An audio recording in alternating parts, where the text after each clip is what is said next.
pessoal, tudo bem? Hoje vamos falar um pouquinho sobre sequenciamento, uma técnica muito interessante para que a gente consiga ler as sequências do DNA ou de um cDNA de uma amostra e assim podermos identificar algum tipo de mutação, algum polimorfismo, algum micro-organismo, né? A sequência identificada de algum ser vivo, qualquer relação que envolva aí o sequenciamento, vai envolver também a parte de PCR, que é o que a gente vai ver então a partir de agora. PCR nós já vimos nas 3 aulas anteriores, então agora vamos entrar na questão do sequenciamento. O sequenciamento, pessoal, deu ao Frederick Sanger o seu segundo prêmio Nobel em 1977 e esse sequenciamento era feito, então,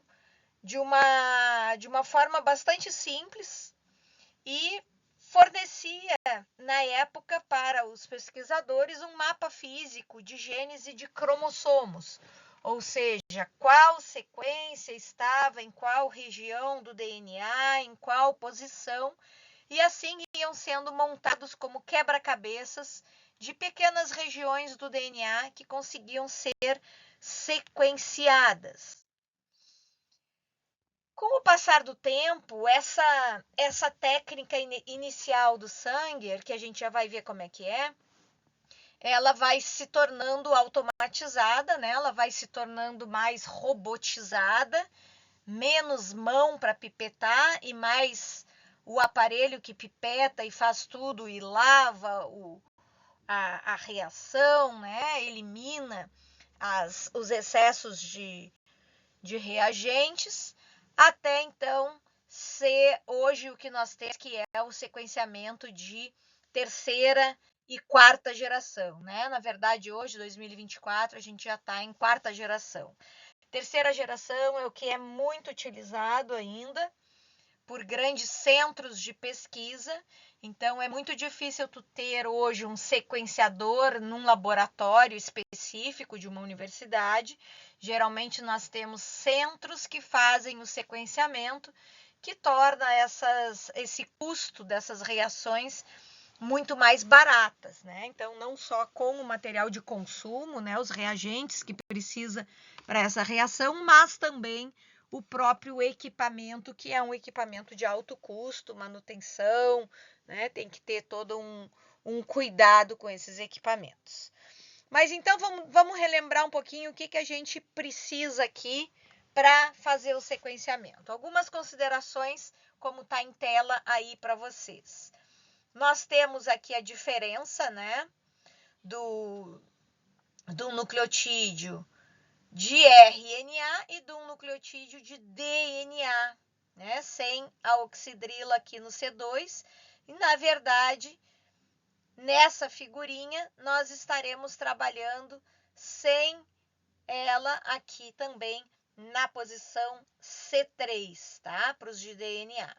Observem que todo nucleotídeo trifosfatado, ele é formado por um açúcar, pela base nitrogenada e pelos 3 fosfatos, aqui as bases no caso de RNA, as bases no caso do DNA, e essa polimerização, né, esse crescimento da fita, essa leitura da fita se dará sempre nesse sentido 5,3.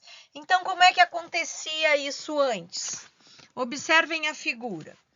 Nós, para sequenciarmos, precisávamos de um DNA molde, precisávamos incorporar um primer para que a DNA polimerase reconhecesse esse primer e, a partir dela, começasse a inserir os nucleotídeos. Então, vamos imaginar que nós tenhamos, num tubinho, uma amostra grande de DNA que foi selecionado. Essa amostra foi amplificada pela técnica de PCR, né? Não é o DNA inteiro que foi extraído, então é uma porção desse meu DNA. E esse DNA que foi amplificado através da técnica de PCR, ele vai ser distribuído aí em alguns tubinhos. Então, nós vamos ter um tubinho em que eu vou chamar de tubinho G, um tubinho que eu vou chamar de tubinho A, um de nome T e um de nome C, chamando cada uma, então, das nossas bases nitrogenadas. Quando eu coloco esse DNA amplificado pela PCR em cada um pouquinho dele em cada um desses tubinhos, e vou fazer o sequenciamento, eu incluo em todos eles mais primer e mais a base nitrogenada própria de cada um. Só que qual é a diferença dessas bases nitrogenadas que eu estou inserindo em cada um desses tubos? Essas bases nitrogenadas, elas são chamadas de DNP, ou seja, são aquelas bases nitrogenadas que naquela posiçãozinha do DNA, do açúcar que eu mostrei no slide anterior, as duas são apenas com hidrogênio, ela é didesoxi, né? Dideoxi, sem oxigênio. Então, é só o hidrogêniozinho. Então, vamos de novo. No tubinho, eu tenho a amostra molde, nos 4 tubinhos, o mesmo material de PCR que foi amplificado, que eu tenho interesse em sequenciar. Eu coloco no tubo G todos os nucleotídeos, a adenina, a citosina e a timina, e eu boto a guanina na forma de desoxi. No tubo A, eu vou colocar todos os nucleotídeos, guanina, timina, citosina e a adenina na forma de DDNTP. No tubo T, eu vou botar todos os nucleotídeos trifosfatados, adenina, citosina, guanina e a timina na forma de DDNTP. E no tubo C, também a mesma forma, só que o C, a citosina, também está na forma de DDNTP. E aí, pessoal, quando ocorre essa reação com a DNA polimerase, com o primer, como vocês podem ver aqui na figura, nós vamos ter fragmentos, por exemplo, que vão sofrer a incorporação de adenina normal, de citosina normal, de guanina normal, de acordo com a sequência do meu DNA molde, mas quando for no tubo T, eu vou ter a incorporação do DDNTP. E quando eu incorporo este tipo de base nitrogenada, eu não tenho mais como fazer as ligações fosfodiéster. Então, essa reação para nesta etapa com este tamanho específico. A mesma coisa vai acontecer nos outros tubinhos em que eu tenho, por exemplo, a citosina que vai ser incorporada na forma DDNTP e assim para cada uma das reações quando incorporar esses nucleotídeos na forma de DD. E quando a gente então, no final, pega esse tubinho, de cada um deles faz a eletroforese, observa que existem fragmentos de vários tamanhos diferentes. E aí, então, o que a gente faz? A gente pegava, né? Aqui em cima tá meio difícil de enxergar. Se a gente observar aqui embaixo, ó, esse primeiro aqui, esse primeiro tracinho lá de baixo. Lembrando que a eletroforese, as bandas, né, essas marquinhas que estiverem mais embaixo no gel, representam as de menor tamanho.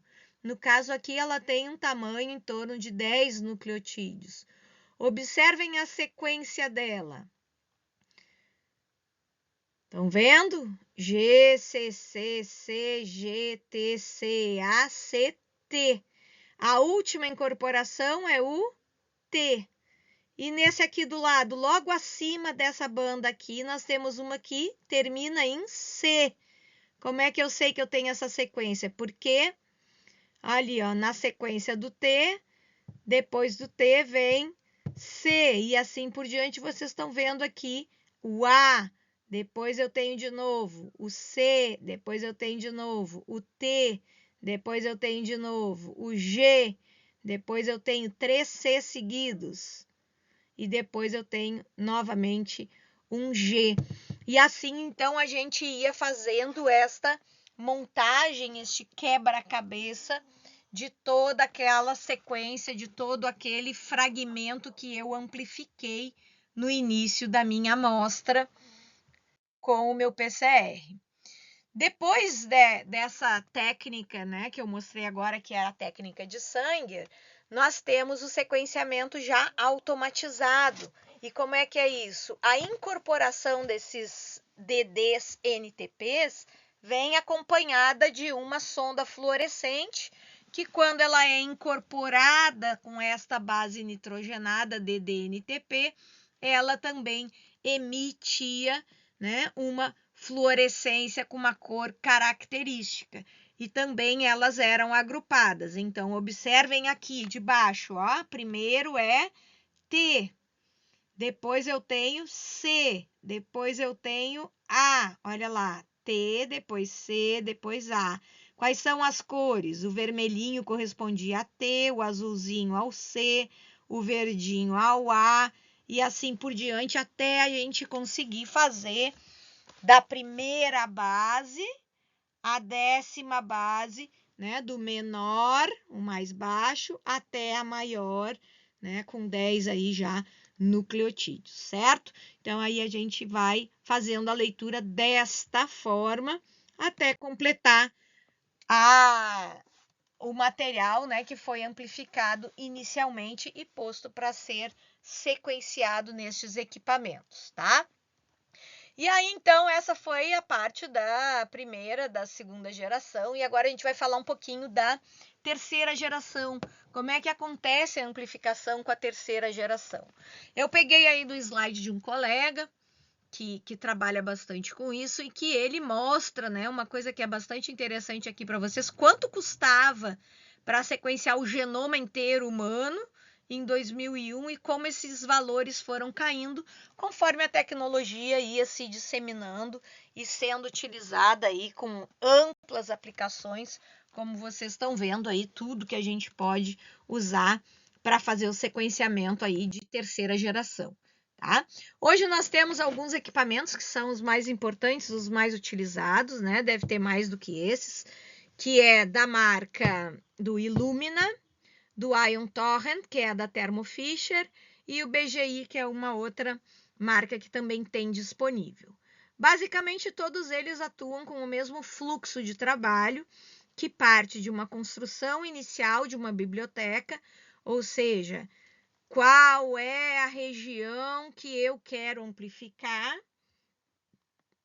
um PCR dessa região que eu quero amplificar, o sequenciamento propriamente dito, e a montagem deste quebra-cabeça juntando essas partes.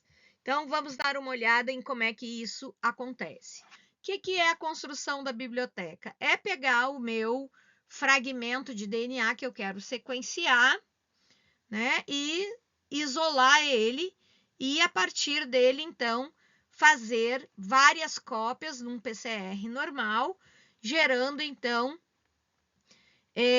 desse meu segmento, vários fragmentos.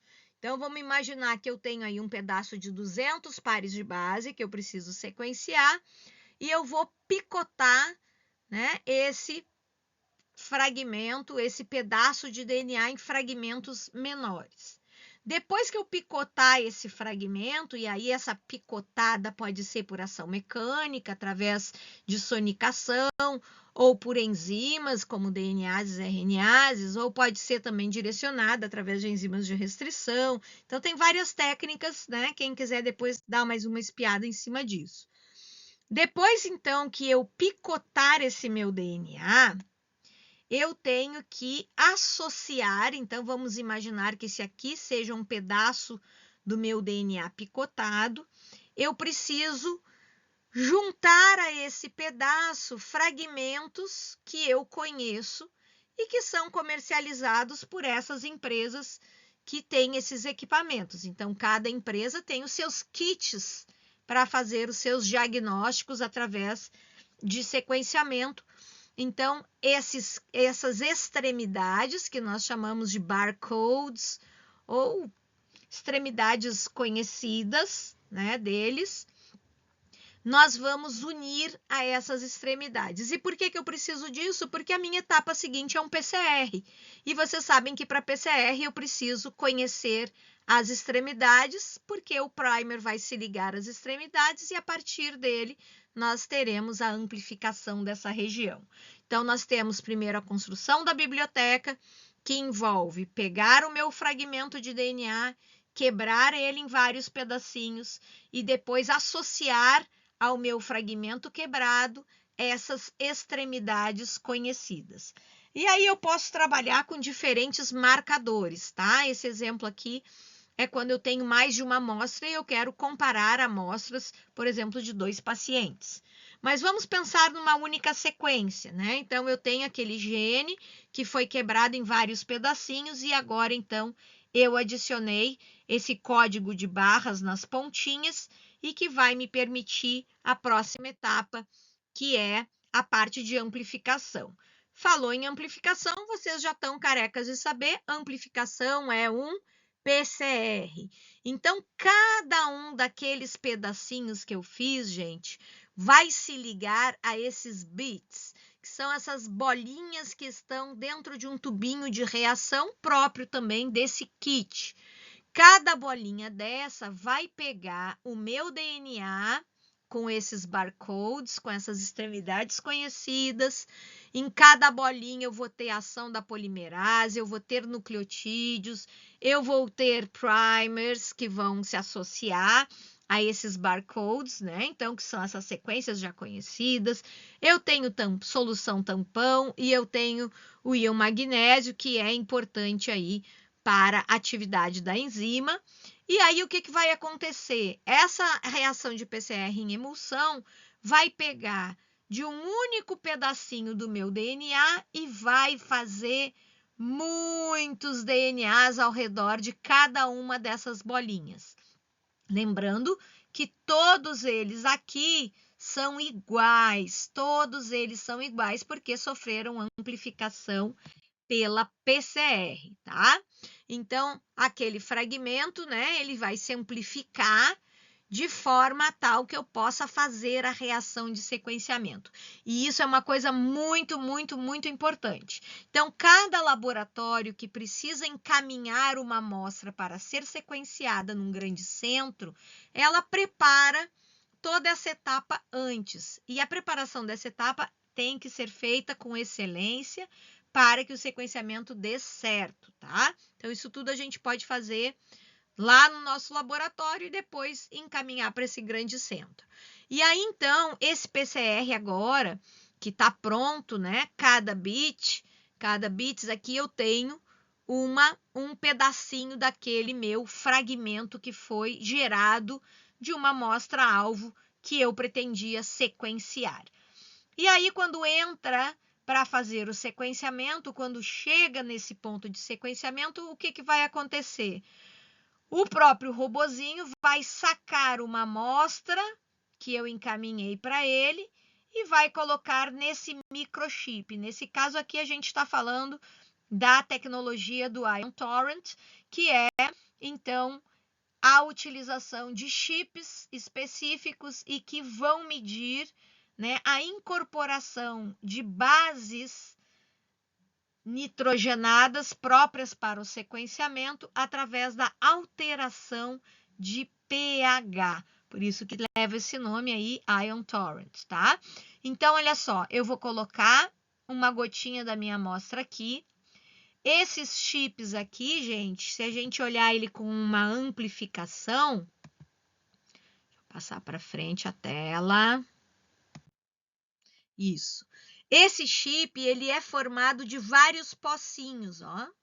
Mas vários mesmo. Para vocês terem uma ideia, uma PCR normal faz no máximo aí 96 pocinhos. E esse chip cabe alguns milhões de pocinhos. Ou seja, cada bolinha, cada bit que a gente colocou a nossa amostra, que a nossa amostra foi amplificada com aquele fragmentinho, né? Cada fragmentinho que foi amplificado em cada uma dessas bolinhas, cada bolinha vai cair agora dentro de um pocinho. E o que é esse pocinho? Esse pocinho tem ligado aqui sobre ele como se fosse um pHmetro, um micro-pHmetro. E agora vocês vão entender por que tem esse pHmetro aí. E aí, o que acontece dentro de cada pocinho? Ó? Aqui eu tenho uma dessas sequências, certo? A cada 15 segundos, mais ou menos, o equipamento coloca dentro de cada pocinho nucleotídeos. E esses nucleotídeos, eles podem ou não podem ser incorporados. Então, por exemplo, aqui tem uma timina com a adenina. O próximo nucleotídeo que eu preciso para incorporar, que é uma guanina. Então, essa adenina não vai ser utilizada. Então, essa adenina ela é retirada através de um processo de lavagem desses pocinhos. Tudo isso robotizado, viu, pessoal? Ninguém mete a mão ali dentro. Robotizado, limpa essas adeninas e vai, daqui a 15 segundos, largar a próxima base nitrogenada. Vamos ver o que vem agora. E aí, então, ele liberou, vamos imaginar, a guanina. Quando ele bota a guanina, ocorre a incorporação. E quando ocorre a incorporação, vamos relembrar essa figurinha, quando ocorre a incorporação, né, nós temos aí a base nitrogenada, aqui mostrando a citosina com a guanina, a liberação de 2 fosfatos, mas ocorre a eliminação do hidrogênio que estava nesta posição. Então, percebam que não é mais um DD, né? Então, existe esse hidrogênio ligado lá e esse hidrogênio liberado no sistema, naquelas várias fitas que estão sendo amplificadas e recebendo essa base nitrogenada de forma complementar, esse hidrogênio no sistema altera o pH da solução. Vocês já viram isso lá na bioquímica. Quanto mais hidrogênio livre, mais ácido é. E ao liberar esse pH, ao liberar esse hidrogênio, o pH diminui e ocorre uma reação que é transformada, né, em um sinal para o detector do aparelho, certo? E aí a gente tem aqui um desenho, né, uma figurinha que mostra diferentes aqui luzinhas ou diferentes sinais que são captados cada vez em cada um dos pocinhos, né, que correspondem a cada pedacinho da minha sequência de DNA que foi fragmentado lá no início, certo? E aí, esse conjunto de dados, que são muitos e muitos dados, o computador começa a agrupar, marcando em qual momento, qual sinal, em qual pocinho foi positivo. E no final, então, ele te dá uma sequência completinha, bonitinha, desse quebra-cabeça. Então, o computador mesmo, né, o sisteminha que está ligado a todo esse equipamento, ele te dá essa sequência no final, beleza? Então, essa é a terceira geração. Espero que vocês tenham compreendido e complementem aí com um artigo científico, seria interessante uma leitura para ver qual é a tecnologia que usa, né? Procurem perceber essas nuances nos artigos. Grande beijo para todos, bom trabalho, bom estudo e até a próxima aula.